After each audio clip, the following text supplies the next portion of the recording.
Access Gaming Podcast is brought to you in part by RetroandLim.com, a website for everything retro, from video games, movies, comics, and even those cartoons that you cannot remember. We got you covered. RetroandLim.com is 1.21 gigawatts of pure awesome.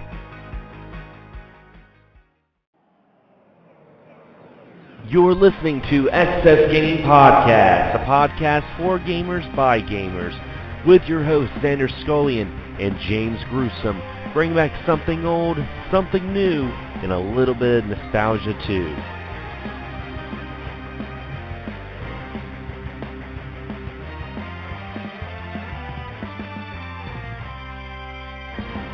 Hello everyone, and welcome back to another episode of Access Gaming Podcast. This is episode 37, and I'm one of your hosts, Xander Scullion, and joined with me is the wonderful James Gruesome. What's up, James? Hello, everybody. It seems like it has been quite a while. It's a new year. I hope you did not have a massive hangover. I did not, but yet I had an awesome time. I hope you had a great Christmas and got lots of games and toys and frivolous things and was very short on the socks and sweaters, unless you like that thing. I tend to like socks. I like sweatpants, pajamas, and one day, I didn't get it this year, but I hope to get one of those old man Ebenezer Scrooge sleeping cats that you have to be 90 years old to even buy. I want one of those. Yeah, it's been a while since we've done an episode, and we have a very special guest with us on this episode that he's been on this show not once, not twice, but this is the Access Gaming Podcast record. He's been on our show 3 times.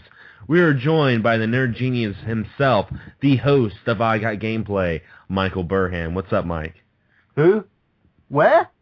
Where is that guy? He owes me a tenner. Hi. I'm happy to be here, guys. You know, I can't believe he's actually invited me back for a third time. What a sucker. I don't know. What's wrong with me? You know what I think it is? We've become too good of friends that we just don't realise that the other guy's just bad for him. I'm like the kind of friend that your parents warn you about. It's like, you can't see Michael again. Yeah, he's bad news. But yeah, like it's been a while since we've done a show, and I could say something like, oh, we've took a little holiday break, but honestly, we've just had so much going on. I was sick with the flu, and then every time we get ready to do an episode, something would happen. Like one time we were going to do an episode, and James got abducted by aliens. And I didn't hear from him for a week. But he got rabies. It happens. I lock myself in the attic sometimes, and I just can't find my way back out. He ends up going to Narnia. Exactly. That damn wardrobe dresser. I just go inside and just Narnia lions, elves, and stuff.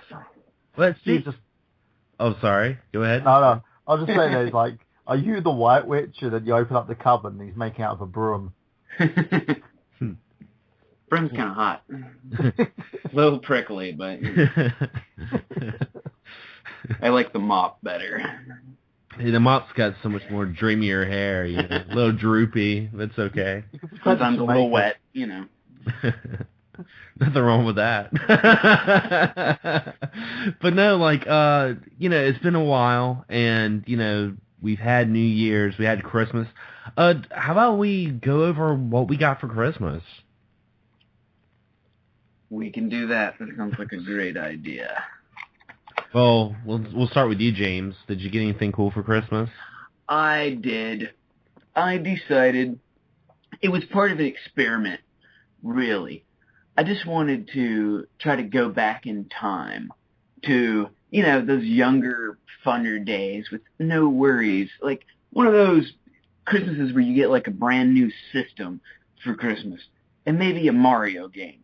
And just to see what it was like to go back in time. So I decided to finally go ahead and get a new system, and I ended up going with the Wii U. I decided I'm going to hold out, on the other ones. Eventually I'll get up. I might not be quite in what people consider the next gen, but, it's something newer to me. And that was the one I went with, and I decided I was going to wait till Christmas, but I ended up being off on Christmas Eve. So I decided, why wait one more day? So I went ahead and opened up the system, but I decided to save the Super Mario 3D World for Christmas morning. And I didn't wrap it. Usually I'll wrap it or something lame like that, but I didn't. I just threw it under a bed somewhere and then pulled it out. So I had the Wii U and some of the games I got, and I played that on Christmas Eve. And then Christmas morning, I woke up, and at about noon or 1 o'clock, Christmas afternoon, I guess. And then I pulled out the Mario, and I put it in, and I sat back on the couch, and I just got to have the magic of Mario on Christmas morning. And while you can't fully go back in time to your childhood, it's never going to be quite the same. There are brief moments of magic that you can still give yourself. And all in all, it was pretty damn cool, and I was glad I did it. And I had a great time. Awesome. What about you, Michael? Me, I didn't get anything for Christmas apart from my little fun children, who I love dearly. I got myself a couple of prezzies, but I opened them before Christmas, which was Pokemon Y, and my newly refurbished Nintendo 3DS. I spent most of my Christmas watching my little ones open their bikes and get their... They got Skylanders Swap Force, and they were like, yay! And then my eldest son was crying because he didn't want that Skylander, so I had to switch him with the youngest one, who is at 2 years of age, doesn't care what he gets. I was like, do you want Happy this with one? boxes and wrapping paper, right? Yeah, I just gave him the one that was in box, and I was like, do you want this one? He's like, yeah. I was like, here you go. And then I just went to my son Rohan, I was like, now which one do you want? Stop crying. Which one do you want? That one. All right, take it. There we go. Everyone's happy. You're going to stop crying now? Yes. Okay. They got Wii Fit U as well. Nice. For the thing, because I like the little mini games and stuff for that. They, my youngest daughter Hina got an R4 cartridge. Don't pirate people. An R4 cartridge for her Nintendo DS, so that we can pop her little games and bits and pieces that I already own, but don't really want to give her the actual copies of the games, and I can pop the ROM files of those same games on there, pop it in her Nintendo DS, so she can actually play those. And I think that's about it, really. But they made off like bandits. They had like tons of stuff. That's actually really smart to do that. To give your kid like a like a little multi-cart and just put the games on there, because kids, especially like Game Boy games and stuff like little DS carts, and they're gonna lose them everywhere. Hell, I lose those myself too, so I can understand. Yeah, it was one of those situations really, because I noticed it when I got a copy. I had a copy of The Simpsons movie game that I got for Christmas, and it was left at their house. I gave it to her for a DS to borrow, and I got it back, and the cover was missing, the box is missing, and the sticker's missing from the front of the game. You don't even know. I had to identify the game by slotting it in my 3DS to figure out what the hell the game was. So I came up with that ingenious idea of going, okay, you know what? I think it's best that they don't actually have a game and they just use this instead. I like that idea. It's like it's done with my nephews. Over time, they learned, their brother is very good with always keeping his stuff in the cases. Me, I might leave my disc laying around. I admit, if I have somebody else's game that's, taken care of, but mine, I kind of lay around. But I let my nephews, over time, I'd let them borrow Genesis carts, and they wanted to borrow my Castlevania Symphony of the Night. And that's when it came down to, I was like, all right. I'm like, you know what happens if you lose this and mess this up, right? And he's like, yeah, I know, you beat my ass, right? I was like, no, we're on a different level now. You got to buy me a new one if that happens. So it's like, okay. So graduated from the, threats of whooping ass to threats to, yeah, you're going to have to find me a new one or pay for it. So I think that's a fair deal, and they treated it with the utmost respect. As they should. Symphony Night's freaking awesome. Yeah, but it's something with these. It's like with my kids, I tried that whole line of, don't do that, otherwise you've got to buy it for me. Mum will. And, you know, I go to their mums, like, they've broken this of mine, are you going to pay for it? No. So, and she's really bad at stuff, like, breaking things as well. So, you've got to basically play smart with them when it comes to stuff like that. Because I've got them, had 3 Game Boy Advances. My son started pulling the backs off of his, broke the back flap of the game console. I was like, right, you break it, I'm taking it away from you. With her and the DS, it was like, okay, don't do this. It was done, and she was like, it's not me. And I was like, but I lent it to you. I didn't lend it to your baby brother to put in his mouth. I lent it to you. And they don't understand that concept yet because they're too young. So it's just like, okay, this is what we're going to do. Responsibility, consequences. If you can't play with something at your mum's house, it's not going to go with you to your mum's house. If you can't play with something in front of your brothers, you're going to only play with it when I'm sitting next to you. I was like, you know, these are expensive stuff. I'm not going to sit down. You know, they even sit and asking, oh, can I play your 3DS? No! No. Why not? I don't want to fix it again. And, you know, they are learning slowly but steadily. That I can, like, trust them with the Wii U gamepad now. I know they won't throw the Wii U gamepad on the floor. They won't break the Wii U gamepad. But when it comes to other stuff, you've really got to keep an eye on them. But it's good. They enjoyed their Christmas, though. We had, like, tons of fun. And it was nice. And I enjoyed myself wholeheartedly watching them open their prezzies while I was sitting there playing with my 3DS and stuff. And we played a good deal of Super Mario 3D World. Yeah, I was just about to say, on my Christmas, like I did 2 videos for Christmas. I did the A Grim Christmas Part 2, which was me and my bandmates. We all opened up our presents, and I got some pretty cool stuff with that. And also, my friend Sarah, who lives in Canada, sent me a couple of DS games.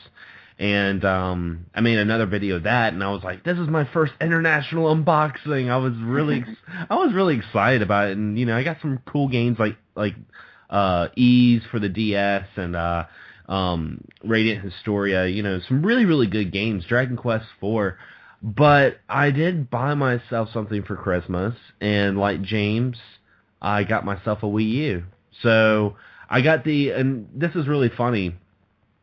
I went to GameStop right after work, and I went and bought the Wii U. The only one they had left, I mean, they had 2 Wii U's left. They had the Skylanders Wii U, and they had the Zelda Wii U. And, of course, I got the Zelda one. And that's when I was coming down with the flu, because, you know, I knew I was sick when it took me a day and a half to hook up the Wii U and actually play it. Like I remember I got a text from you because I was like, did you get it? And you were like, I got it, but like I'm so sick, man. I'm gonna feel like hooking it up. It was like, yeah. Oh, I mean, I was sick.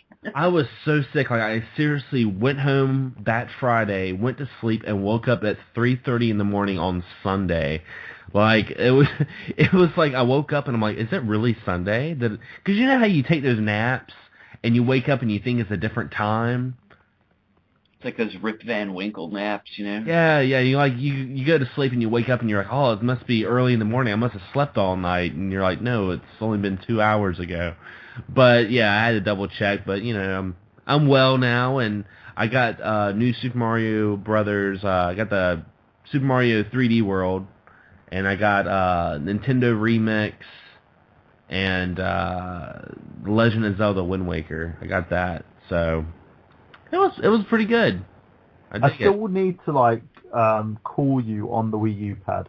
I know we need to do that. Like I was thinking about that the other day. I was actually thinking about this, James. I was just like, because you know James has a Wii U now. I'm like, wouldn't it be funny just to have like a YouTube video of you, James, on the Wii U pad? Like I'm sitting there talking in the video, and there's like my Wii U pad sitting there, and James is like, "Hey, how's it going, guys?" That would be creepy.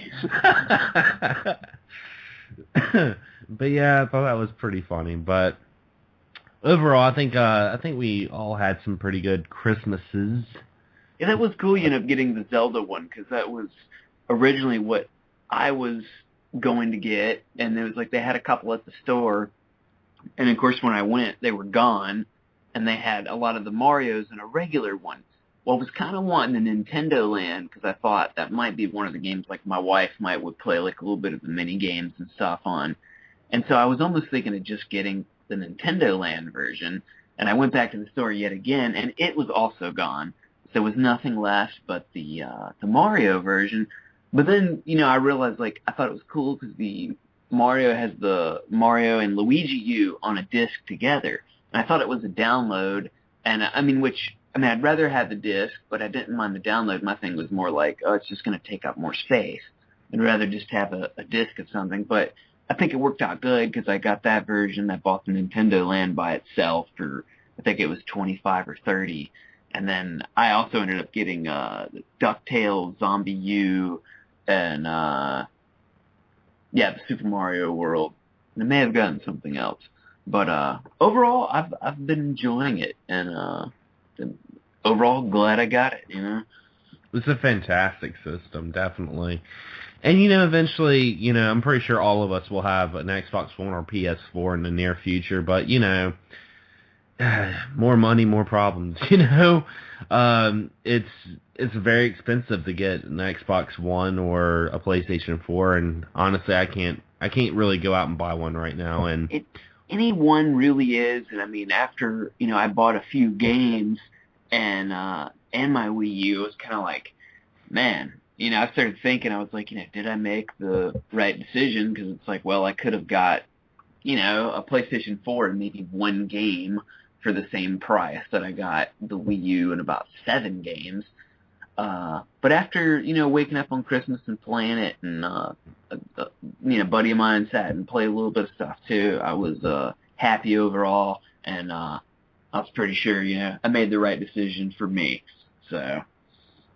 Yeah, definitely. And going into some gaming news, I don't have a whole lot of news, but there's some... Speaking of Wii U, there is something that was brought to my attention on Facebook. It's one of the group pages that me and Michael are part of, the Nerd Haven. Amanda, the baby hedgehog, she posted a remember the Miiverse debug menu.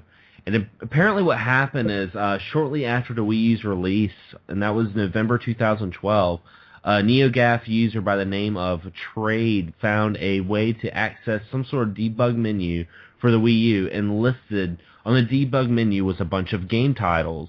And the game titles was Super Mario Bros. Wii U, Metroid, Zombie, Yoshi's Island Wii U, Flipnote Studio, Donkey Kong, Wii Fit, Soul Hackers, Resident Evils, Metal Gear Solid, Final Fantasy III, and Dragon Quest X. And what's really, really funny about this list is a lot of these games are either about to come out or have came out already. Isn't that freaking crazy? That is, it's one of those things you wouldn't expect, to pop up, and people are able to find all kinds of neat little things, and I definitely am curious about the Metroid that's listed on there, because the simple fact is, one's going to come out sooner or later. Well, I know Reggie, when they had the video game award show, when they were showing the debut of Cranky Kong and the new Donkey Kong Tropical Freeze, someone asked him if they were going to make a new Metroid, and he kind of slipped, and he was like, of course, he almost said, of course we are. So, there's no doubt that there's a new Metroid that's going to come out for the Wii U. I'm not sure when, but, I would just love it to be a 2D, like, Super Metroid style Metroid. Yeah, the thing that I'm wondering, though, is, what are these games that are listed on the debug menu? Are they pre-programmed games, or because I know they're saying probably pre-releases? Yeah, there were games that were just titles that were just in the debug menu, and most of these are games that came out. A lot of these are games that are coming out now or came out last year. Like, of course, you got Zombie that became Zombie U, Yoshi's Island Wii U, that's the new Yoshi's Island Yarn game that's coming out. Donkey Kong's Tropical Freeze now. You got Wii Fit, which is, Wii Fit U. And, New Super Mario Brothers Wii U, that came out. So, I mean, it's really interesting. The only ones that I'm wondering about is Metal Gear Solid and Final Fantasy 3. I think that's very odd that they would have Final Fantasy 3 on there. Maybe that's probably a digital release. Maybe. Huh. But yeah, it's very interesting that they did that. And also another piece of news I want to talk about was you remember when all of us were like, "Oh man, the PS4 isn't going to be compatible with the PS3. Why aren't we going to have backwards compatibility? This sucks." Well, I can tell you why they're doing this, because they just announced PlayStation Now, which is a service where you can play PlayStation games on your tablet or smartphone. You can play PS3 games, PS2, PlayStation. And it said the beta is now going to be starting in January and would be planned to roll out happening this summer. So now you can play The Last of Us on your tablet controller. And I mean, this is definitely a reason why I knew. Well, once I heard that there wasn't going to be backwards, capable things with the PlayStation 4, I'm like, they're going to make a stream. They're going to sell these PlayStation 3 games as digital downloads. I know they're going to do that because, they kind of did that a little bit with the PS3 with PS2 games and PlayStation games. So yeah, I remember hearing there was going to be, at one point they seems like they made an announcement on some type of streaming service, or that's what it would be. And I saw that news too, and it, listening about the tablets, the phones, and it also said about eventually wanting to bring the PS2 and PS1 libraries out on everything, and then a lot of PS3 games. And, that was one of the things I found out recently. Our friend Ryan, he got the PS4 and was telling me how it had the kind of, cross-play where you could play the games on the Vita, which I thought was, really awesome. I assumed there would be a lot more connectivity between the two, and it's kind of like what you would wish it would do now. Like, I was like, man, that'd be pretty sweet if I could play, like, my PS3 games on the Vita, but it doesn't quite work like that. But apparently you can play the PS4 games on there. That's interesting. Well, I knew they did announce that they're still saying that the Vita TV might still come to America, so that'd be, or the Western market, which that would be very, very interesting. Like, I'm really interested in the Vita TV. I'm not gonna lie. I am too, because especially as a collector, you really want to actually have that, especially with the fact that you could play your games while you're out. You can take for battery purposes, you can take your Vita outside, play your games on that, pop it on charge when you get home, and then continue your game on your Vita TV. Yeah. That's really sweet. And also the fact that you could actually connect your PS4 and sync it with that machine so that you can actually play cross-link. So, say your PS4 is downstairs, your friend's watching TV, you can go upstairs to your bedroom on your Vita TV, play your PS4. Yeah, I think that's a great idea, and I'd love for that to come to the Western audience, and a lot of people are wanting that, so yeah. Did you guys have any little bit of gaming news hopping your way? Yeah, we've covered a lot of stuff in terms of on I Got Gameplay, but there are some bits and pieces that we can actually talk about, including the one branching off from your story. Apparently, a group of modders have managed to reverse engineer the Wii U tablet to use on PC. I saw that. That's really interesting. It is. I will bring up the full details of it because it is on the I Got Gameplay group page. Ladies and gents, if you want to go over to there and take a look at it. I don't want to make it sacrilegious Texas Gaming Podcast, of course. Oh, no, we'll get into plugs a little bit later. That's all good. Yeah. But what they've done is they've managed to put able to put emulators and bits and pieces onto the tablet itself. So, you can play everything pretty much like your Wii U, and if you don't want to use a keyboard and such on your PC, you can use the Wii U tablet. But I think they are the same thing that it suffers from on the Wii U, it suffers from on the PC, which is range. That's it. And it's still a bit buggy, because they showed a test of this, and they played an emulated version of Skyward Sword. Believe it or not. Have you seen the new Steam boxes as well? Yeah, someone, I believe a guy named Joshua posted that on the XS Game Podcast group page about apparently there's Steam boxes that are going for $1,000. Yeah, one's made by Alienware, because it's what they've done is they've got the Steam box commissioned by different companies. So if you're a collector, you're going to probably want to actually purchase as many of these as possible. If you're rich. I wouldn't buy my own personal taste. I'd probably get the Alienware one and be done with it. But you can actually get the different models now. There are, 13 different models for this. And it was announced at CES 2014. 13 different models for these smart boxes, which include the Alienware model. Here we go. There's a cheap alternative as well, of course. I'm just trying to find the list of them, because I had the list. I think it was Kotaku who had the list of these models. That's the thing I was always curious with those, is just exactly how much they would cost. Yeah. What they've done is they've done a lower end version, and then they've done the upper end version. Now, they have Valve's version, which is the SteamOS box. It pretty much looks like an Xbox 360 Elite. It doesn't have a price on that one as of yet. They have the CyberPower PC Steam machine, which is 8 gigabytes of DDR3 RAM, 500 gig standard hard drive, and that comes at basically $499.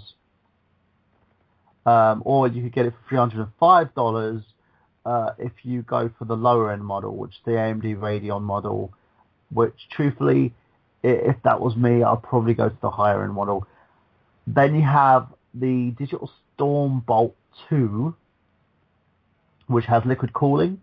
Again, this one's a higher ender because it has Intel Core i7, NVIDIA GTX 780 Ti graphics card. Actually, it's quite funny. This actually mirrors the stats of my laptop that I'm currently on. This goes for $2,500. Then you have that Alienware Steam machine, and the Alienware one. Basically, if you've ever had an Alienware laptop, you know what these machines are about. They're reliable for gaming, not for anything else. Trust me, I've had an Alienware machine that freaking self-destructed after I was trying to render something on it. They kept quiet the exact specs on it, but it's very, very high end. So you're probably going to be looking at over $3,000 for this model. See, my question is though, it's for the people that do buy the high end Steam boxes, I mean, couldn't you build a decent PC cheaper than that? You could. That's the only thing that I'm kind of I hear it, and I think the Steam box is really cool. I'm not saying anything bad about it, but you have a console, a Steam box. It's pretty much Valve trying to say this is a console when it's just a PC, pretty much hook up to your television, and they're like, hey, spend $1,000 on this. I'm like, well, I could spend a little bit more and build a really nice PC and do more than just play Steam on it. So I mean, I don't know. I'm up in arms with it. Well, for me, this reminds me of the ColecoVision. Do you remember when the ColecoVision was introduced and it became the Intellivision? They had about 96 versions of this one console out in the market, manufactured by so many developers. It happened with the 3DO as well, the Panasonic 3DO. The Even the Yeah, Atari. even the Atari, yeah, the Atari, and loads of other different manufacturers. I remember when Apple released their console, what was it called? Can't remember what it was. When they released their console, they had two different manufacturers as well. This reminds me of that. What they've done is they've got all these PC manufacturers and said, well, you can build this for us. It will be a gaming exclusive PC.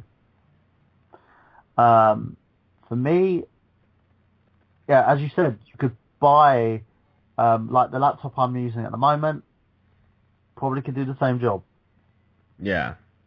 And you're looking at, I think the lowest end of this is probably about $500. Because I'm trying to look at all the lower end ones they've got. They're all literally just boxes. Oh, this one's bloody hell, the Web Halen, which goes for $4,000. And the thing is are these Steam boxes upgradable?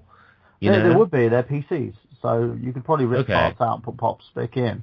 But you'll have to do it per the specs in the system and the case. Truthfully, what I could probably do is rip the innards out of the bloody machine and put it in a separate case. But the whole thing about it is, would you want to? That's the thing. I would probably buy one just to have one, to say that I've got a Steam machine. And I'll probably buy it once they go like for lower amounts. And I know people will be like, oh, they won't ever die, but you never know. These machines, if there's not enough, appeal, people will just won't buy it, and then the price will just drop hysterically to the point where people could probably afford it for like $20. It'd be like the of Live or whatever online. Yeah. And they're not even trading as a games company anymore on Live. They're trying to trade themselves as a games company / cloud server company. They don't promote that they're a games company anymore. Yeah, I mean, Steam has, Valve has so much money with Steam that I think, if they were to put out this console and say it did fail, I don't think it would make that big of an impact on Steam anyway, so. I don't think it would make an impact on Valve or Steam, but if the boxes fail, they'll probably will affect their decision in terms of being in the console market. Yeah. It's one of the things not everybody's cut out for, and I don't know. I guess if the Steam machines drop down, I'm gonna drop about $100 on one.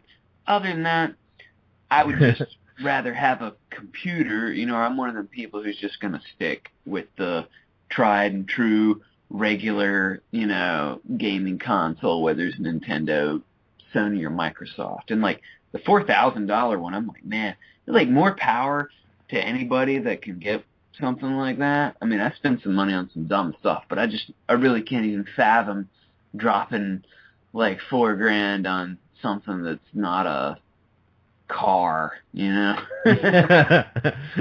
mean, that's a lot of money. That's a lot of house payments, car payments, and all kinds of stuff. That's like a lifetime's worth of noodles right there. Exactly. Never go hungry. Oh, that sodium. So delicious. Love it. You guys ever eat ramen just raw? Yes. I've never had ramen. I need to eat ramen. What? Never had ramen? I've never had ramen. Do they sell it over there? I don't even know if they do, to tell you the truth. I've never had it. I've gone to Xander will probably end up sending me in the post a packet of ramen noodles. I'll send you more than just a packet, I'll probably just send me a box over. I don't even know if they will actually allow us to do that. A variety pack. Yeah, a big ramen variety pack. I got a packet of tea from Japan at some point. I don't know what happened. I bought some toys from them. They packaged it in with the toys. Oh, nice. Yeah, it was just oh, okay. And it was green tea. I was sitting there should I drink it or am I going to see spiders in the bloody thing? So, in it goes. Drink it. Yeah, it's one of those things you just sit there to drink or not to drink. To drink or not to drink.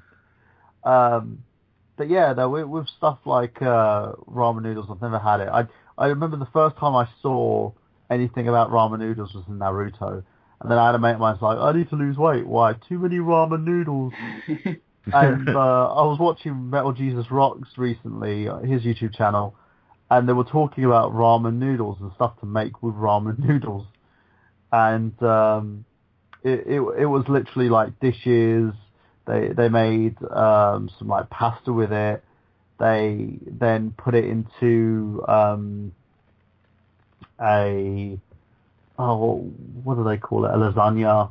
You know. Oh yeah, Loads of so stuff. the ramen lasagna. Yeah, Yeah, like that was things cool. to do with ramen noodles, and they do that. And they were saying that apparently in the States it goes for like $1 a piece.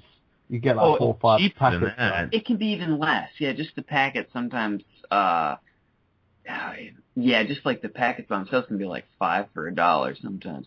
But here's the thing: I used to work at a supermarket. It's, I think it's kind of like an East Coast one, Winn-Dixie. And the Oh, thing is, that place. if you have a Winn-Dixie, they have the Thrifty Made brand ramen, and they had 2 flavors that I've never found in any other brand or that were quite as good. One was the hot and spicy, and you can find the hot and spicy one, but not quite as good. And the French onion. The French onion was just amazing. It was not too strong. It was just perfect. And then as Winn-Dixie closed and went away, so did the French onion and hot and spicy ramen. So if you have a Winn-Dixie near you and you like ramen, I think you owe it to yourself to seek those 2 flavors out and try them and have a wonderful lunch, dinner, or breakfast. Yeah, sometimes I like to just like put an egg in my ramen. It's good. Frozen vegetables, Oh yeah. sugar snap peas are great to throw in with it. And because I'm not a fan, if you get the ramen in the bowl that comes with the vegetable pack, I don't like that vegetable pack. That's gross. I throw that out. It's like dried cabbage and little pieces of corn and a couple of peas and I don't know. I don't trust it. Yeah, freaking ramen though, man. It's so good, but it's really not that good for you. So much, Sodium, yeah, sodium's super high. but yeah, we went to a little gamer eats right there. Welcome to the ramen show. It's a ramen show. But the today's subject though, I think is a really good subject that we're going to talk about, and that is retro collecting. And I know, we've talked about this. We've talked about collecting for video games, but what I've noticed, and this was a subject that I came up with about a couple of months ago, that I noticed that, I've been on YouTube now for about a year and a half, and some of the people that I used to watch, some people are getting out of it. Some people are saying they're no longer collecting for retro games anymore, and a lot of it's the market. The market has become so big for retro video games, and it's gotten crazy. So what I was going to start this conversation off with is I was going to ask you, James and Michael, I was going to ask you guys, what got you guys into collecting? Like, what made you be like, all right, I guess I'm going to collect video games now? Well, for me, it kind of started as just an extension, like a lot of people, getting back things you had as a kid. Because so often when the new system comes out, you trade in the old one, or you sell it to a friend. A lot of people were, smart and held on to them. And a lot of people went ahead and got rid of it. And for me, it was getting rid of a bunch. And then me and my brother, just kind of got into, and I think he might have started, decided to get an old system he used to have. And I decided to get one too. And it's when it was quite a bit more affordable. Even back around the age when I was 19, as far as, around then we're playing PlayStation and 64, it became just kind of a cool thing. One of us at one point always had like a Super Nintendo, and you're going through Final Fantasy VII, it's kind of like, oh man, you remember Final Fantasy II? Like that one was, really awesome. It's like Chrono Trigger, and you kind of go back. So for me, it kind of fell in stages to where in the last part was when I physically started, getting the games again. It was just a have them. It was fun, familiar, something I loved, and something that, like I said at the time, was not that incredibly expensive to do. But like a lot of hobbies, it becomes just more expensive, whether it's, that rare game or just more stuff. Inevitably, most hobbies cost money. It'd be nice if they weren't super expensive, and, there's ways to get around it. But overall, that's just, how the time goes. Money. It's all about the money. What about you, Michael? The thing is, I still collect, but I think that the problem is, I think the problem is with any industry, there's a lot of greed in it now. Yeah. A lot of people are seeing, look, they're watching Game Chasers, they're watching stuff like the Angry Video Game Nerd. They're looking at what the value is in this, and with anything that happens, if anything that gains popularity, everybody wants to make a quick buck off of it. So you see shows like Porn Stars or whatever these other shows are like, where they'll go and they'll try and make money off of something, and because of that, it's making collecting a very hard thing to do. I'm not going to spend $60 on a retro game that's rare when I could probably get it on DLC on my Wii U for cheaper than that. Yeah, and when I started collecting, it was like I never was like, I'm going to collect for this system. I'm just going to collect video games. I just never got rid of them. I still have my Nintendo, I still have my Super Nintendo, and, over the years I would have not as many games for one system as I do now, or vice versa, but it was never going into it being like, I want to collect. I talk to some people that say I'm a collector before I'm a gamer, and, there's nothing wrong with just buying games to put on your shelf, but that's just not the kind of person I am. Like, I buy stuff that I want to play. And I think that's a lot of the problem that we kind of see with the retro collecting, is some people are just buying games that don't even know what the game's about. They just want to buy it because it's Little Samson, or it's the Flintstones, Dinosaur's Peak, or it's Bonk's Adventure. They just want to buy it because they want those brownie points, I guess. I don't really understand it. Yeah, the problem is, it's either you're a fanboy who collects these games because you want to be like the guys that you see on YouTube, or you're someone trying to make a quick buck out of it. And it doesn't help. It doesn't help the real collectors, like guys like us, so to speak. I'm not tooting my own horn. I'm pretty much the same as you, where I never stopped collecting. It's like I bought them when they were new, now they're retro, and I've probably got some very valuable and rare items in my room, but I would never sell them. I don't care if you come like offering $100,000 for my entire collection. I'd say no, because it's my collection. It's not anyone else's. I might sell mine for $100,000 though, if anybody's interested. Yeah, I mean, if I ever found, and we've already talked about this, but if I ever found like stadium events, I would sell that so fast. I'd make a video.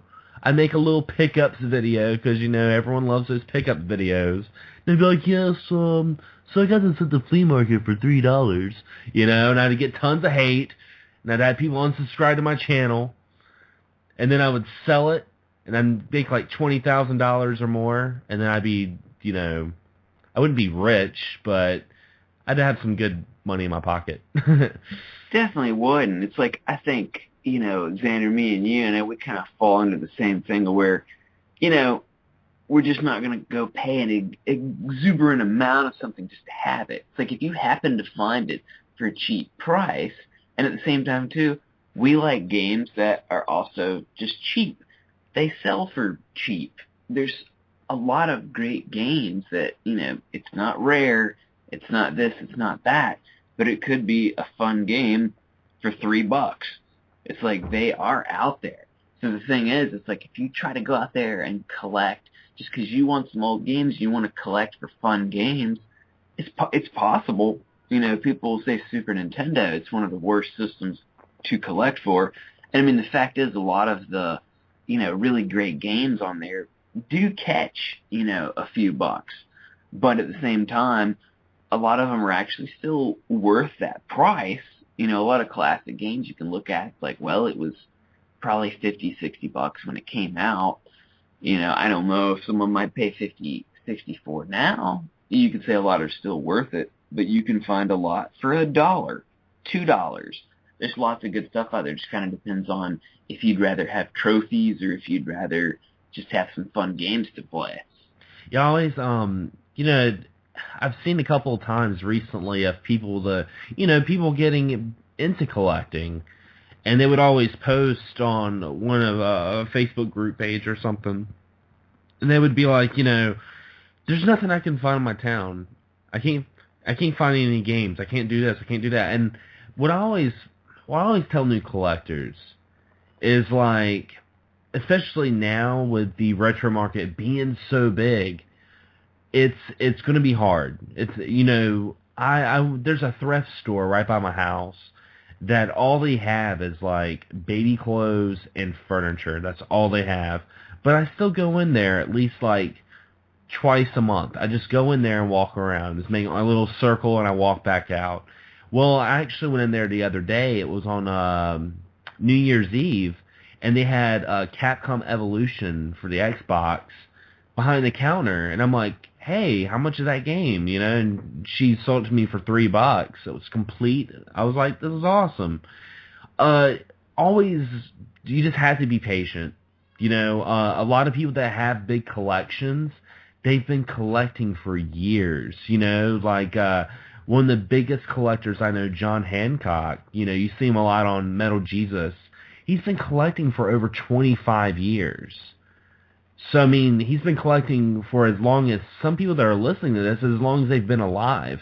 So, I mean, like, yeah, he has, 6,000 video games, but it's taken him almost 2 decades to do it, So, I always tell people, you gotta be really patient. Don't just try to fill out a shelf just to fill it up. Buy games you want to play, because when it all comes down to it, they're video games. You're supposed to play them, Yeah, I think most of them don't even know that. It's just like, oh look, I've got this rare 1970s edition of this game. It's like, okay, have you played the game? No. Yeah, I mean, like, you gotta. I mean, I understand. If you get a sealed box complete game, I can understand if you don't want to open it. Me, on the other hand, I could care less about box complete, sealed, whatever. I mean, there's certain games in my collection that I do like to get boxes for, and that would be, like disc-based games. Like, I'd like to have the cases for those, or DS games, or Sega Genesis games. Games that if I find them and they don't have cases, I'm like, why did these not have cases? Super Nintendo and regular Nintendo, I can understand, because they came in cardboard boxes, and all of us are guilty of ripping those boxes open to get to that game. So that's understandable. Clamshell cases, I'm like, man, what did you do with this? People just try to save room lots of times, I imagine. If people live in small apartments, they're on the move, a lot of military people, stick them in a big CD folder, chunk the cases. Yeah, I've seen that too. Like, and that's one of the reasons why I make like all my Dreamcast games have custom DVD cases, because I would find Dreamcast games, but they would just be the disc, and I'd be like, well, it's not complete, but man, this game's only like $3. I'm gonna buy it. I went to thecoverproject.net, printed out DVD covers, and they're good for me. I like them. I like playing them. I like playing video games. Like I said, it grinds my gears sometimes when I'm talking to some collectors, and I'm like, yeah, I got Alien Syndrome for the Sega Genesis, and they're like, that's how common is that? Is that a rare game? I'm like, who cares? It's like it's common as crap. It costs $1. I got it. I like to play it. I got it because I like to play. Exactly. You know, I've had issues of people sitting there going to me, "Oh, how rare is this? Let me look in my collector's catalogue." Or I know when Pat goes for sort of game hunting in flea markets, that if he sees someone pull out a book and start trying to overcharge him for something, he'll walk away. You know, be like, "Fuck it. I know I want that game, but I can wait on that."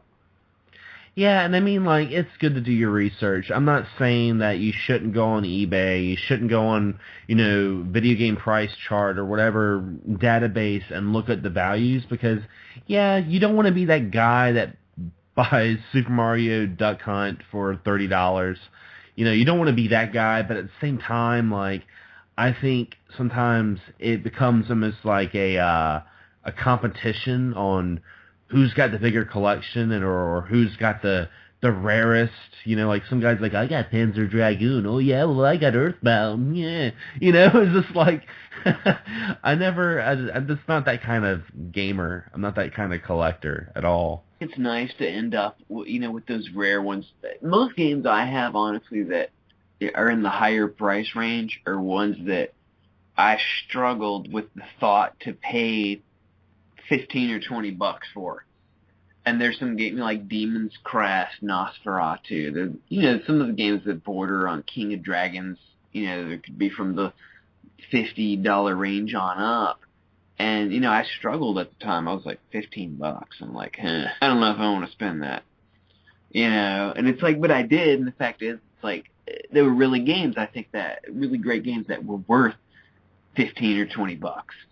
Now I wouldn't buy them at the price of 50 or whatever. Just most games I'm not going to. The best part is when you can go out and find them, for a bargain or a decent price, but it just doesn't happen. Because every little store now, thinks there's some big gaming store. Flea market I go into in my town and looking at the table, and I'm just kind of like, there's like a Simon's Quest. It's like 25 bucks, and I don't know the most about game pricing, but I know that's a bit high. And, they're like, oh, don't be, if there's any price, we can lower some stuff. And I'm just like, nah. I just walked on off. And then I went inside the flea market, and these people had another store inside. So they had an outside table, an inside store, all with these, like, really high-priced games that I know that any kind of bargain, price they would give me would still be too high. And it just gets to be ridiculous, and it's tough. So I kind of just stick for, things that are cheap. I recently got a NES, and good friend Rob from the Retro Junkies, gave to me. And the thing with the NES, I set myself a limit, like, I'm not going to spend over 10 bucks on a game. And I mainly, I've picked up a few, but when I go out, I just kind of look and see what's like $1 or $3 that seems like it'd be really fun, and I get it. Tecmo World Wrestling for $1. You can't beat that. It's worth $5 at least, That's just an outstanding game. So, I mean, don't give up hope. Just don't try to go out and get a super rare collection. Just find something, either is fun, or, if something's $1, take a chance. Because you could find something that you really like. I mean, it could be, complete garbage, but it was $1. So it's not like you're losing too much on it. Yeah, I mean, and also taking consideration, I think a lot of it's the YouTube videos and stuff like that. And, it's funny because I get a lot of discussions on community web pages and stuff like that where people are like, I don't understand why, retro collecting is so expensive now. What's going on? I'm kind of like, well, it's kind of our fault. I mean, I'm not going to lie about it. We have so many videos of people doing pickup videos and being like, hey, I got this game for $3. It's worth 30. And you got to take into consideration that's on YouTube, and not everybody that watches those videos are collectors. They're just normal people. Not saying we're not normal, but but you know, we're some people are just watching just to be watching, and they're like, well, shit, this game right here he got for $3 is actually worth $30. I think I have some of those Nintendo games. I'm gonna sell them all for $30, and I'm gonna make all this profit. So I mean, take that in consideration as well. I'm not saying that we shouldn't make pickup videos. I'm not saying that people shouldn't make YouTube videos and stuff like that. I mean, I think it's great, but just understand that that is going to bring more attention to your hobby, and people are going to pay more attention to it. You know? It is the Yeah, cycle. I think the issue is though, that's the problem. With this and with the situation at hand, because the market kind of fluctuates, it's very volatile. It's different in comparison, so it leaves us with a situation where we can either go with it like the rest of them, or allow it to do what it's doing at the moment. Eventually, it's going to collapse on itself. I know that. We all know that. But we're still going to have places at the moment like I think the Nerd Haven, and I'm part of a place called the Gamer Collective. These guys always show. I've seen people buy cartridges, consoles, and stuff in bulk. Yeah. You know, and that's the issue I think with this. It's because we're going to have these guys doing this a lot. That's what's going to cause the problem. Yeah, and you know and the problem is we can't decipher who the real collectors are to who these nutters are who are going out and purchasing stuff and trying to sell them off on eBay for like 2,000-3,000%. Yeah, people that try to just flip it and stuff like that, you know, and try to make profit. I mean, it happens. It happens. But I mean, the way I see retro collecting is I do see it. It's going to continue to get popular, but I think after a while, it's really gonna die down, and it's already happening. People are already, you know, throwing in the towel. Some people are like, I'm not collecting anymore. You know, either some people are just sick of the politics of it, of like, you know, what's complete, what's meant, you know, drama within the communities and stuff like that. I mean, some people are throwing the towel for that. Some people are throwing it in because they're saying it's too expensive.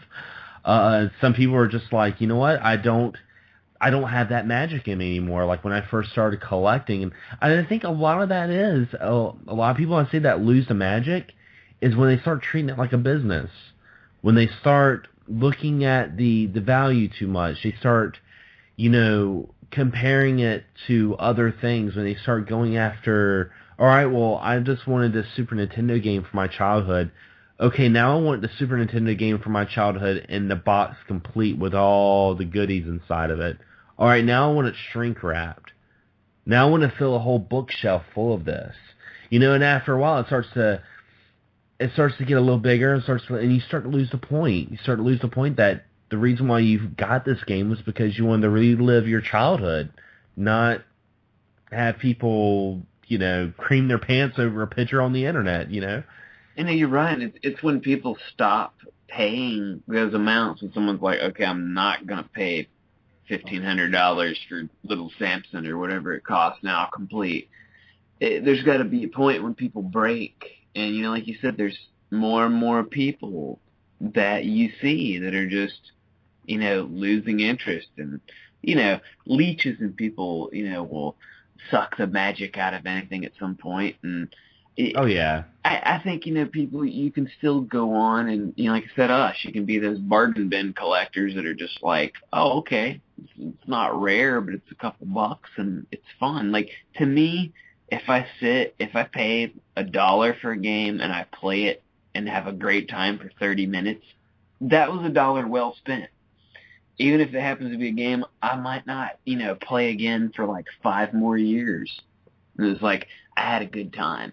And that, at the end of the day, is the purpose. And also, me and my brother, when we used to go out and you know, look for games, and, you know, Genesis games back then were $1. You just had to dig through this big dirty bin and, you know, clean some of the games out, 50 cents to $1.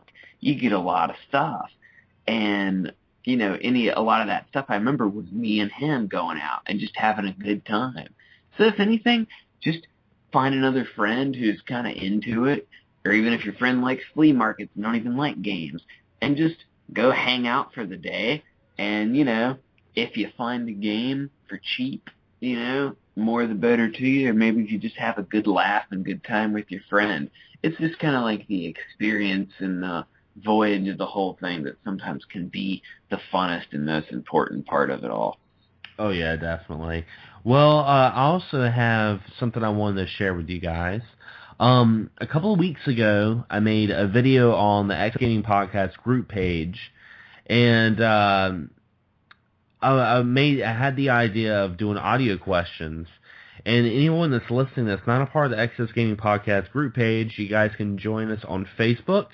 Just type in XS Gaming Podcast, and you can join our group page. And pretty much what we did is we made audio questions where we had the listeners send us a question, and we would answer it on the show. I thought it'd be really, really cool. And I did have one question that was sent to us, and it was a good buddy of mine, Dan. I talked him into getting the Miracle Piano for the Nintendo. He found it complete in box, and he was just like, "Hey, should I get this?" And I'm like, "Do it."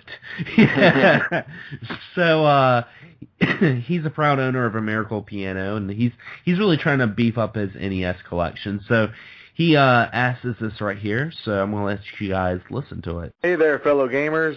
Dan here, longtime listener, first-time caller. With the popularity of retro games, with hacks and repos being made, and even with Capcom releasing the Golden DuckTales, do you think companies like Capcom or Konami will start releasing original Nintendo titles and selling them perhaps on their website in limited supplies? Your thoughts? That's a pretty good question. That's pretty cool, yeah. I mean, I think we touched on this a little bit on the last episode of I Got Gameplay when we were talking about Kickstarters, Michael. If you remember, we were talking about the whole nostalgia. Remember we were talking about that?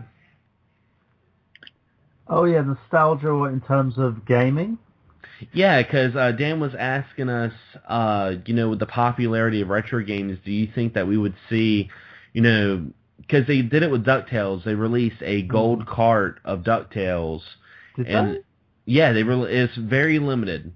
They released a limited edition golden DuckTales Nintendo cartridge, and it was that recently or? Yeah, it was. It was when the newer one came out. They did a older version. Pretty much, I think what only like press and certain people like that, like reviewers, maybe got it. Like you said, super rare. It's one of those ones that's been in question on collectors if will it end up on the official list of collectible Nintendo cartridges, or will it just kind of float around in like promo land? Is it one that you have to complete it?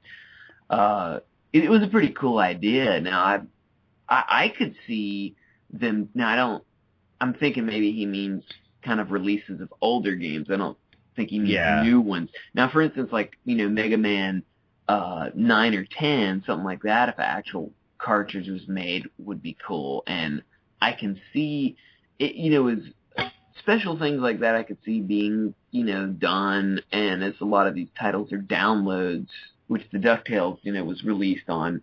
I have like the disc form on Wii U and the download on PS3. I think it's a really cool promo thing that actually I would like to see more of, from companies like that, whether it be a special edition that, you could order from the website, something that, of course would cost a little bit more, due to the cost of cartridges, but would be a really cool collectible item that would be a bit more easily available for people to get. You kind of have to have something like that with the way downloads. I think even with music, you see more albums, actual records coming out now, because it's like you can have the download, but it kind of gives you something physical, something more you can display, where having the display becomes as much a part, of the music, where they have to give you something just a little bit more. So I think it's very possible, and it would be a really cool bonus, to give out actual cartridges of old things. So I'd hope for it. I really think if they were to do something like that, I think it would be like an online exclusive, like from like say it was something with Capcom.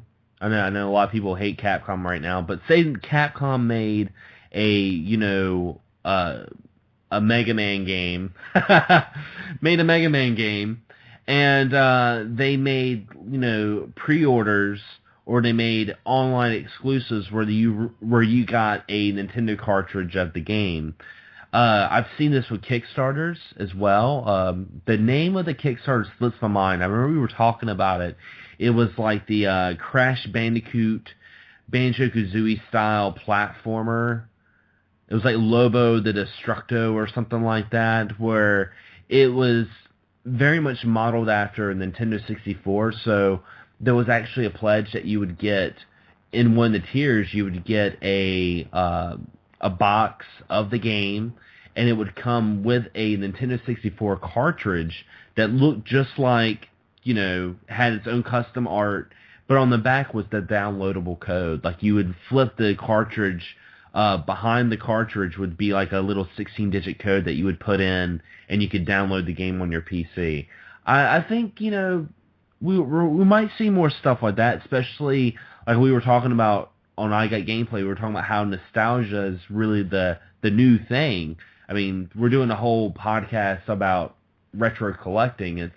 It's popular, I think it's because this generation's getting older, and we're wanting to go back in the past. It happens with every generation, and that was something of our childhood, and people are going to make money off of it because we'll buy it. I would buy something like that. And it's good. At the end of the day, it's like, give me something you can have a download, give me something I can hold in my hand too. So you kind of get the best of both worlds. You can have the actual game to play as a download and a nice little display collector piece of something else on the other hand.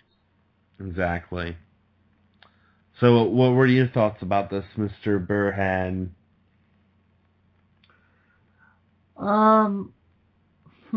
With me, it's a different thing, I suppose. When it comes to cartridges and promos, like Capcom Unity do a lot in terms of that. So I'm hearing a repeat on that. Sorry, my headphones got unplugged. Oh, okay. But yeah, in terms of what Capcom Unity, they do that, a lot of stuff like that with promos. If you saw, like, there was an episode of Happy Console Gamer where Rob got the cartridge, and it had, like, the disc-based game in there. Yeah. And it went, it kind of was one of those things where they gave it to you as sort of a special edition thing, as kind of a souvenir, so to speak. And it's a great thing. In terms of the value of it, that's where it's going to be. It's going to be a big thing, in a sense. You'll see that certain people will go for these things.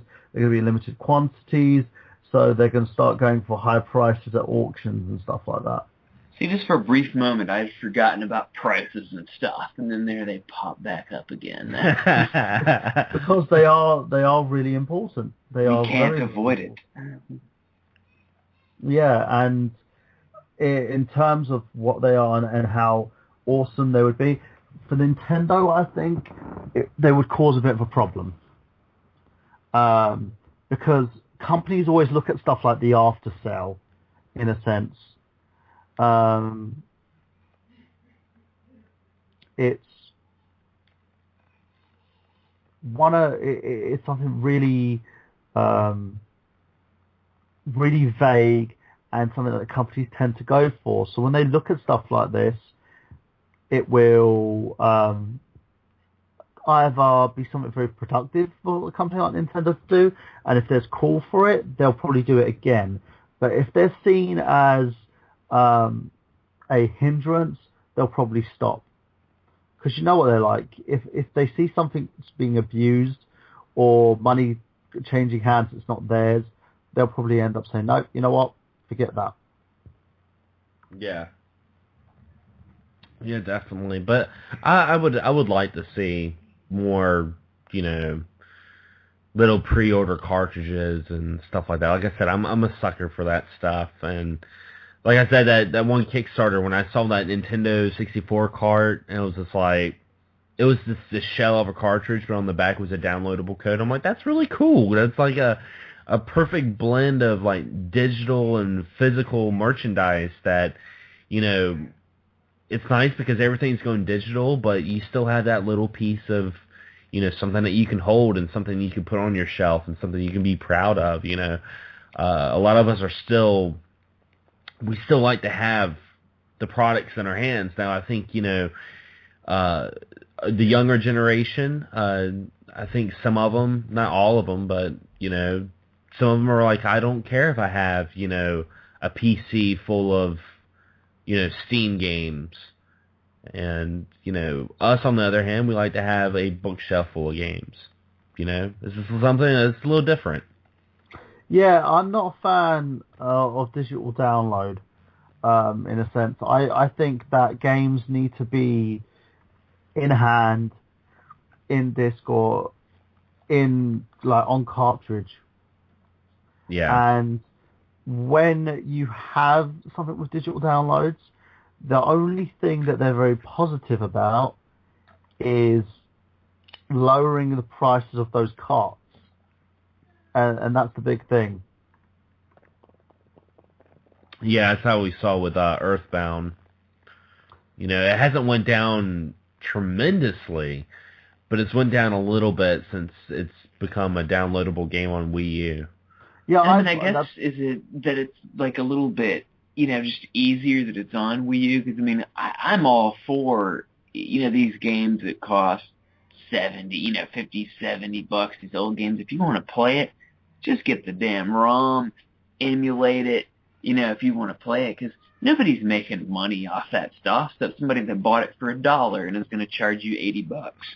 So I'm a proponent of that, and I think places like Nintendo, they need to make a lot of their games, as far as like the download stuff, put more of them out. I say make them even a bit cheaper. Yeah, some Super NES games, $8 for a download is a worthy price, but there's a lot of stuff I'm just not gonna pay that price for.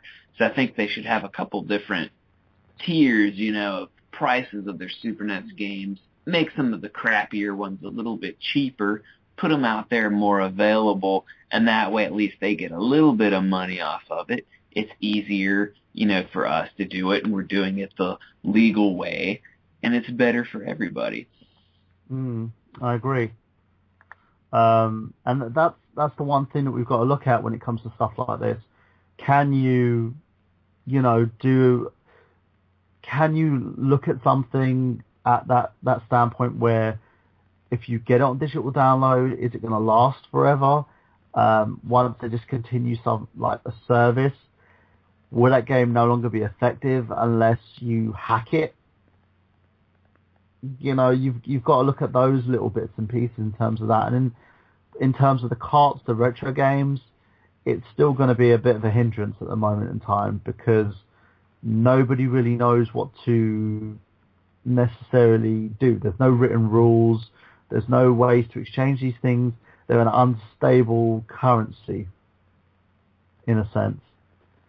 And that's the big thing. And I think with companies like Nintendo and Sony and Microsoft launching downloadable versions of these titles, it makes things a lot better for people because it makes it more accessible. I know as soon as Earthbound came onto the Wii U, I downloaded that sucker.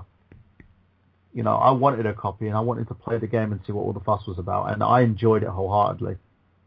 And that was when they even went above their normal $8 price range and, put for the 10, which I didn't think was unfair, because it was a game that wasn't really accessible at the time, and considering the price, if you wanted to pay for the cartridge, 10 overall for a really rare game, It's not that unfair.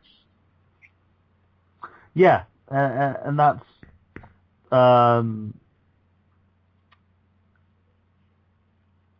the thing, I think, because you can't look at it at a certain thing as, these games are going to be unique and these games are going to be always there.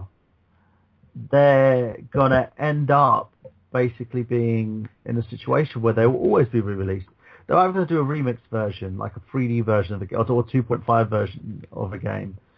Or like a HD remix. Yeah. And they're going to do other variations of it. And because of that, it means it's going to be a very unstable currency. Look at stuff like, for instance, this new craze going on in Japan. You heard of Bitcoin? It's like used for trading in the online gaming community. Huh. And the thing has gone up to the point where it's like apparently Lily Allen was offered a variation of this. I think it was like 100,000 bitcoins is worth £65 million. Wow. But that's unstable because that currency is going to end up going down the toilet. Because eventually it will lose its value, and the same goes for these games. Every time a new HD remix or a new car or port of this game comes out, the original will lose its value. Yeah.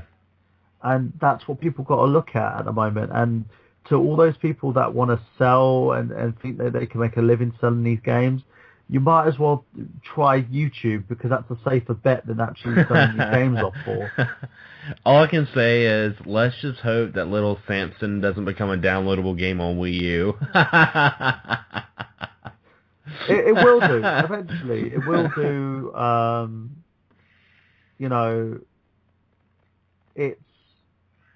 It's one of those things where you never know.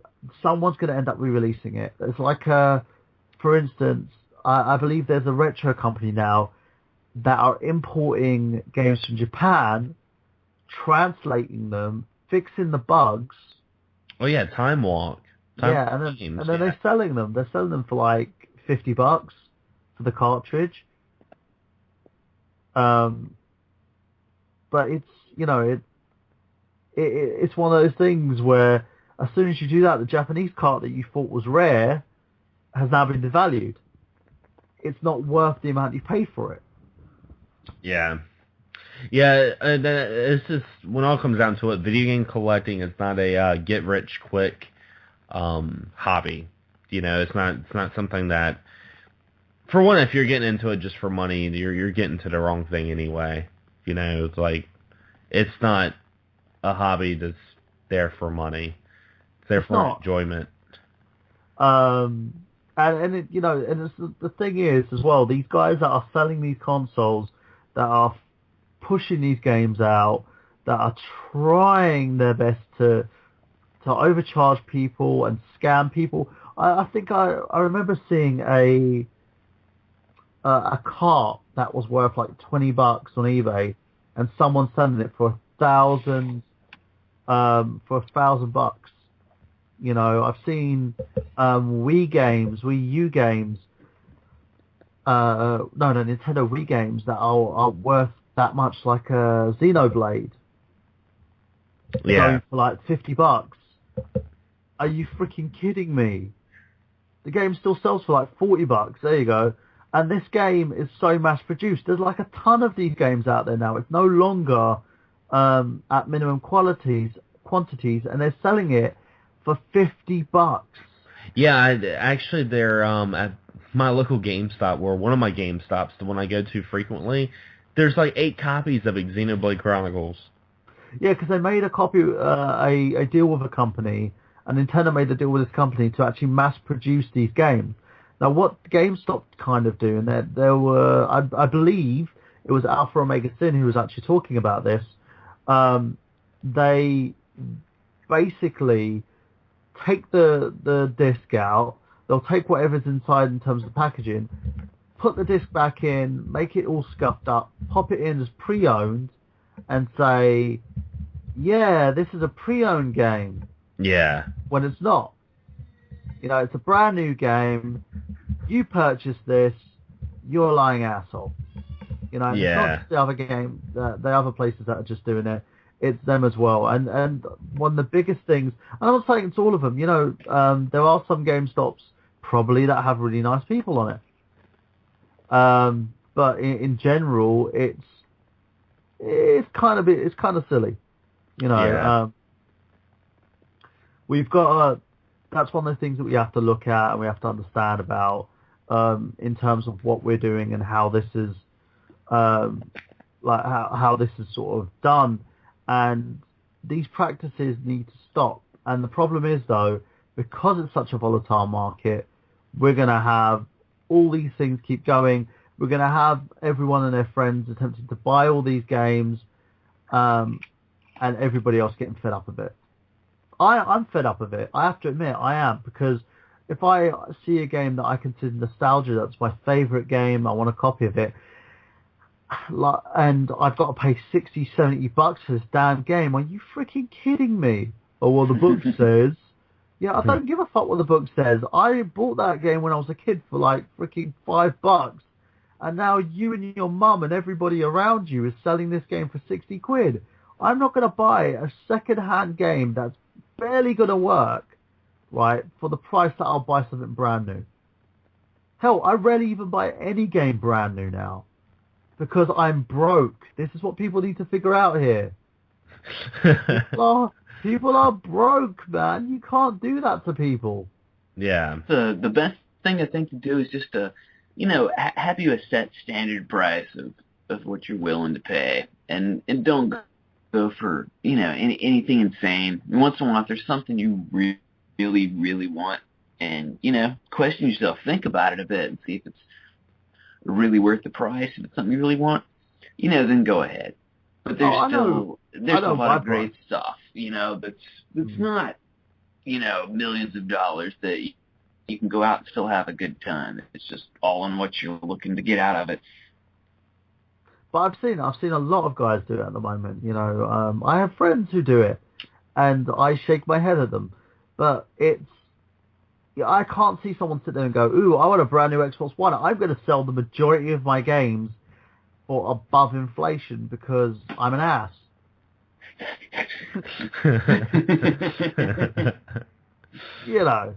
Yeah. Well, it is what it is. It is what it is. It is, and I'm sorry about ranting. It's all good. It is one of those practices where I myself as a gamer, and I care about this industry. I think we all do. That's why we love working together. When you care so much about something, watching stuff like this happen kind of kills you a little bit. Yeah. It takes away everything that makes you who you are. I mean, that's why some people they're not in it anymore. Some people have left collecting. Some people are like, the money was too high. I financially couldn't afford it anymore, and you gotta make a stand. And the more people that go ahead and put their foot down and say no, the better it'll be for everybody, probably. Yeah, in the long run. You know what? That brings me to one little thing before we start signing off.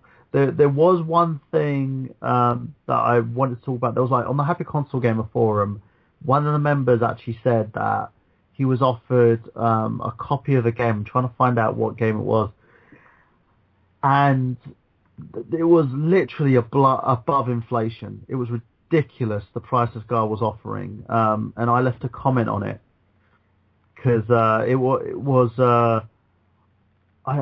What game was it? Because he was talking about it was a game.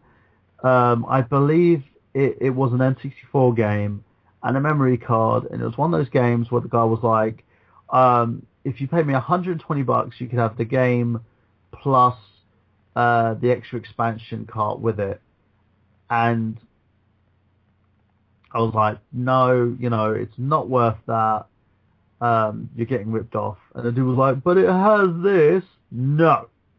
Expansion packs don't cost that much. Yeah, it was like, it's too expensive. Don't be stupid. And he was like going, oh, but what would you think would be a fair price? I was like, half it, half the whatever he's asking you, half that price, Yeah. because he knows it's not worth that much. You're getting skanked. And luckily enough, he kind of was in agreement about it. He was like, yeah, you're right, it's not worth that much.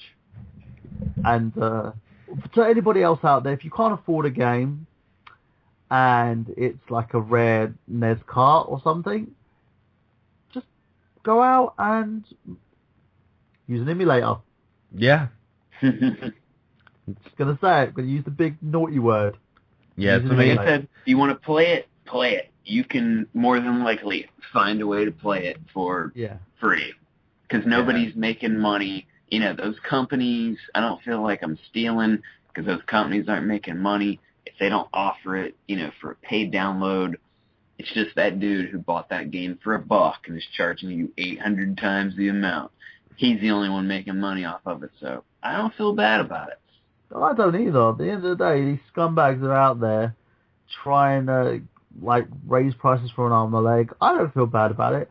If I find a cartridge and I get the cartridge for like $5, and that cartridge is supposed to be worth like $120, I'm not going to feel bad about it. I'll just be like, okay, I got this game that I really wanted to play. I'm not going to basically sit there and go through my books and go, oh, that was $150. Hey, Xander, it's $150. James, it's $150. What do you think? You guys are going to say, shut the fuck up and play it. Yeah. Come on.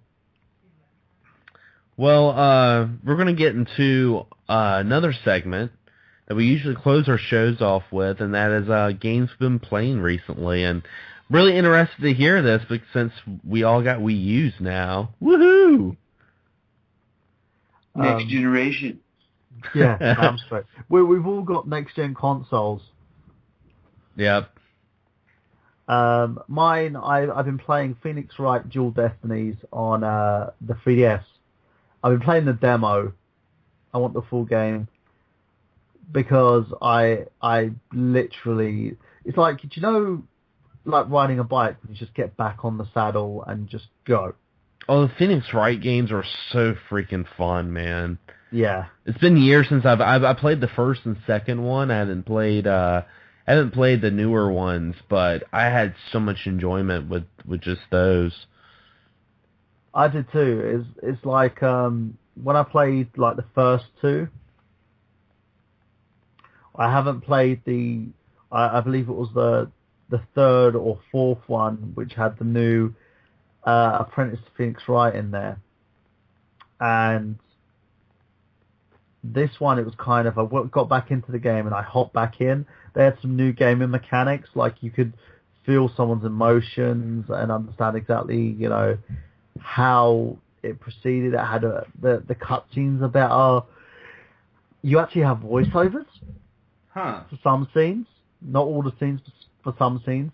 And it's got nice, beautiful 3D textures. The only thing that pisses me off about this game, and I'm going to say it right now, Capcom, because you guys really need to think on this, there is no physical copy of this game in Europe or America.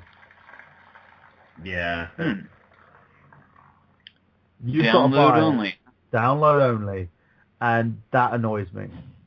I've got enough SD memory on there to do it, but it just bugs me. It's like, why are you going that way? Why are you going that route? Why can't you release this game as a cartridge like everything else? And I believe it's because Capcom didn't want to. And it's $40 for a download only release.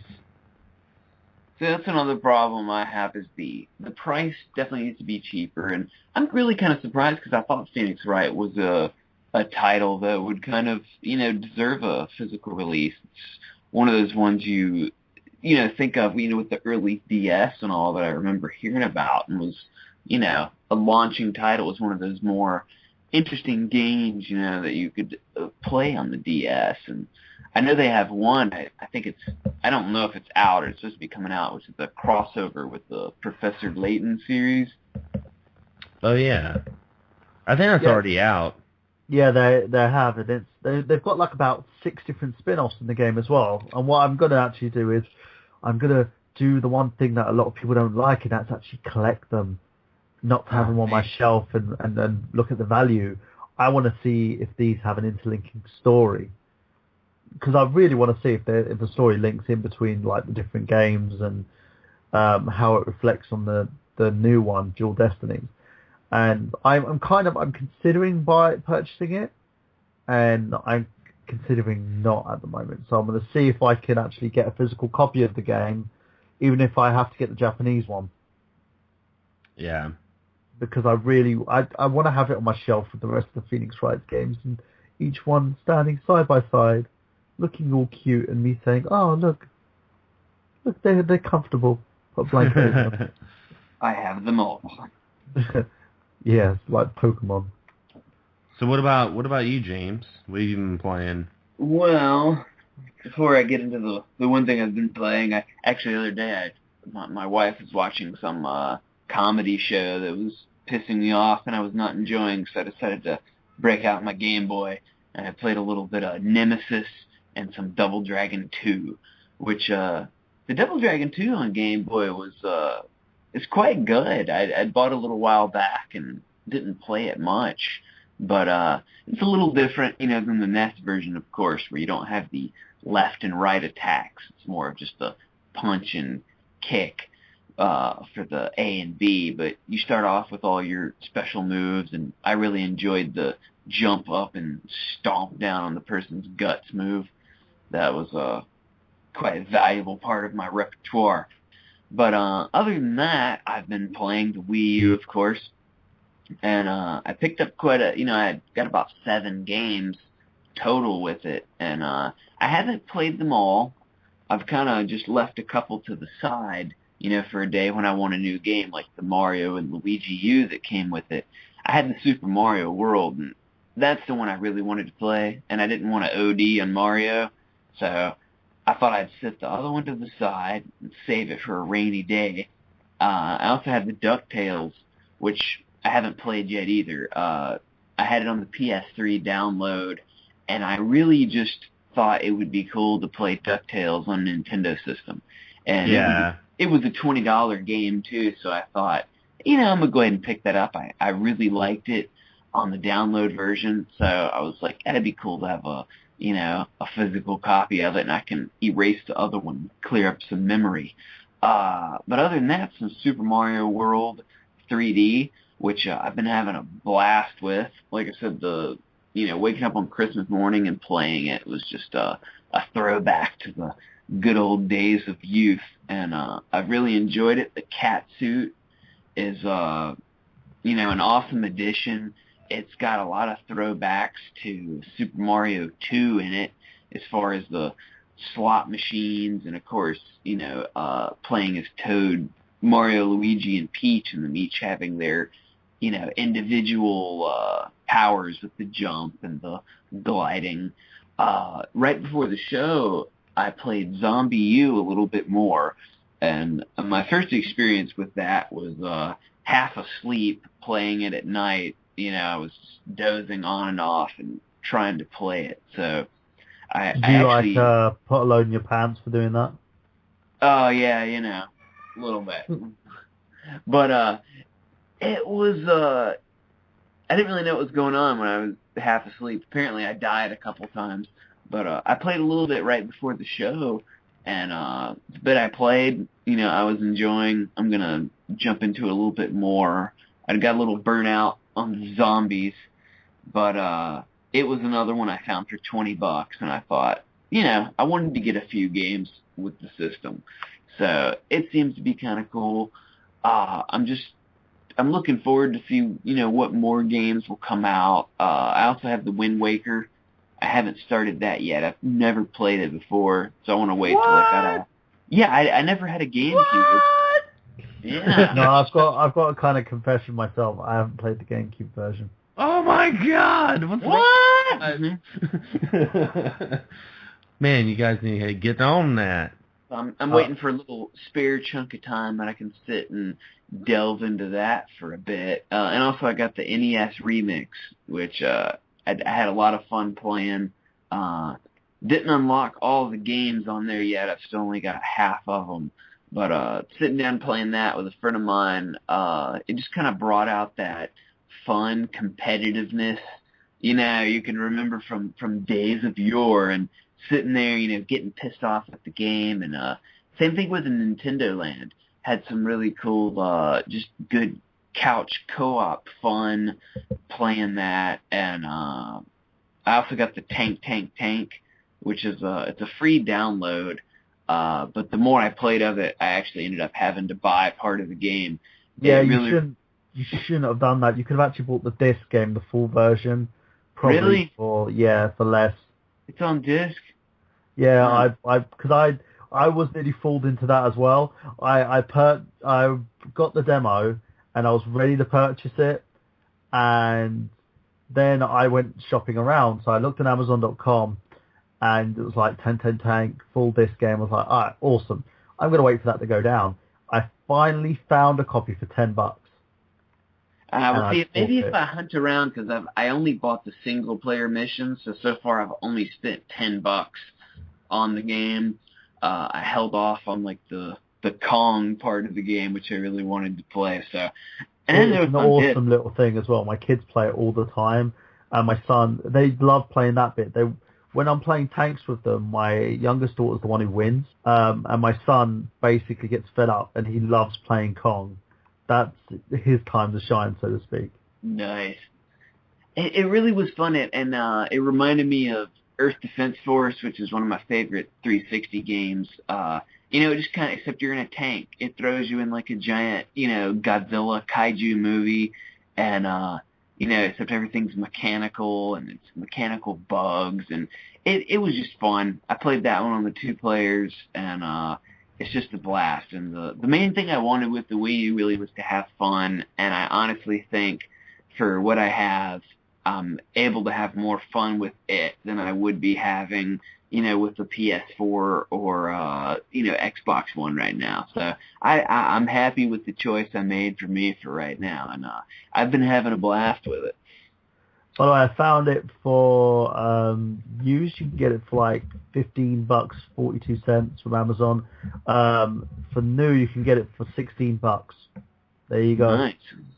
I'll have to get that again. And I won't even feel bad about dropping the $10 on the download. So just make sure you don't spend any more money on downloads, because you can actually purchase the game. No, I'm gonna wait. I'm good. Yeah, and I've been playing mostly the same stuff you've been playing, James. I played a little bit of Wind Waker HD, but honestly, I've played that game so many times, and I just got done playing a Link Between Worlds, so I'm kind of Zelda out right now. So I played it just to see what it looked like on my television, and then that was about it. But I mean, I played the demo to Wii U, Zombie U, and I played the demo to Wonderful 101, which was pretty fun. Yeah, that's a fun game to play. Yeah, so I mean, there's definitely a handful of games that I've been wanting to get, and I didn't get to tell you this, James, but my Wii, the Wii that I got from you, I think it's dying. I think it was starting to die. It was starting to sound like a weed whacker. So now I can play some of those. There's like a handful of Wii games I haven't even got to play yet, because the Wii that I had was starting to die out. So I can play it on my Wii U now. So been doing that. Been playing some Wii games. Anyway, we're just going to do some plugs right before we close the show tonight. Michael, where can people listen to you?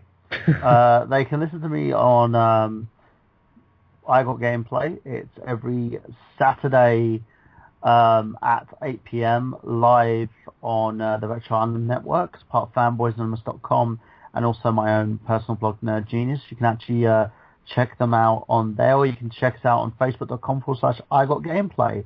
And just to point out as well, I've got a movie out at the moment called The East London Story, Slap or Die. If you're part of the film community and you've got a blog, or you're like a review of some sort, give me a message at Michael Burhan at nerd, NERDGENIOUS, nerdgenius.com. So once you give me that message and leave your email and your details, I will give you a free press copy of the film, so you can take a look at it and give it a review. And I also want to mention that I join Mr. Burhan every Saturday at 8 o'clock. This podcast that he invited me to help co-host, and I've been doing that now it's been a couple episodes now. Yeah, and you've been sort of like promoted to one of the, not just one of the regulars, but I would say you're probably part of the management team now in terms of I Got Gameplay. I've got a great bunch of hosts. You guys are amazing. Definitely, we got a great show, and we still got to get you on this, James. We got to get you on a episode. Yeah, I need to pop up. I'm usually drunk on a corner somewhere on Saturdays, but you try to get freed up sometime and jump on. I got gameplay. What we're gonna do actually, I wanted to, because we're doing a string of guest hosts at the moment with some episodes. So I got the Miguel hosting one episode. We had at one point Mike Payden hosting an episode, one of our former hosts, and we had Brandon Ligon do an episode on sports. So what I'm going to do, let's put out an idea on an episode where we get the Excess Gaming Podcast invading I Got Gameplay for one night only. Have you both host an episode together? That'd be cool. Sounds awesome. We'd have to have like NWO music for the intro. Of course. But yeah, and of course, guys, that you're listening, you're actually listening to this either on Podomatic.com or iTunes, or you're listening to it on YouTube now, because as of now, all the Excess Gaming Podcast episodes are going to be archived to YouTube as well, because I'm also part of RetroAndLim.com, and I decided, the cool thing about Retro and Lim is everything I'm putting on YouTube syncs up with that website. So I decided to start putting the podcast episodes on there as well. So, some people watch my videos and I'm always like, hey, this is Xander from Excess Gaming Podcast, but sometimes they don't know I actually do a podcast. So this be a way to have some new listeners, get some new audience, and I'm really excited. I'm really excited to be a part of Retro and Lim. It's been a lot of fun. So 2014 looks really, really bright right now. So excited, definitely. Landmark year. But anyway, guys, I want to thank all of you for taking the time to listen to some Excess Gaming Podcast, and we're definitely going to be back sooner than we did before. Like I said, we're not going to take almost a month since we did the last episode. It's like December 17th. It wasn't. Okay, I'm over-exaggerating a little bit. But that was the last one. It's still just a little short of a month, though. It's kind of yeah, we won't be gone that long next time. We'll be back sooner rather than later. Exactly. So you guys, from me, from Mr. James Gruesome and Michael Burhan, I hope you guys have a fun night, and as always, happy gaming. Have a pleasant evening, everybody.